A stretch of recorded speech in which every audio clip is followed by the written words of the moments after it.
তোর জম এসেছে।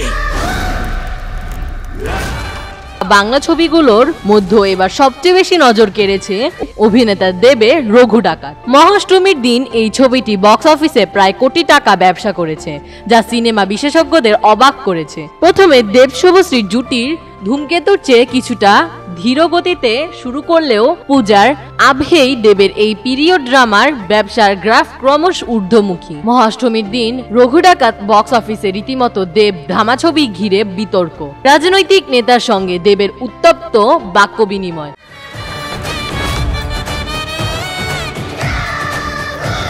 আমার লড়াইকে তুই সত্যি করেছিস।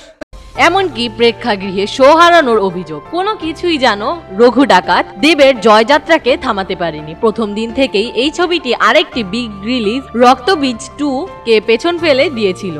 সময়ের সঙ্গে সঙ্গে ব্যবধান আরও বেড়েছে, যদিও প্রযোজনা সংস্থার পক্ষ থেকে এখনো আয়ের আনুষ্ঠানিক পরিসংখ্যান জানানো হয়। তবে ভারতীয় গণমাধ্যমের প্রতিবেদন অনুযায়ী 6 দিনে রঘু ডাকাত মোট আয় করেছে 3.7 কোটি টাকা। মহাষ্টমীর দিন এর আয় ছিল 91 লক্ষ টাকা, যা এর আগের দিনের চেয়ে 7 লক্ষ বেশি।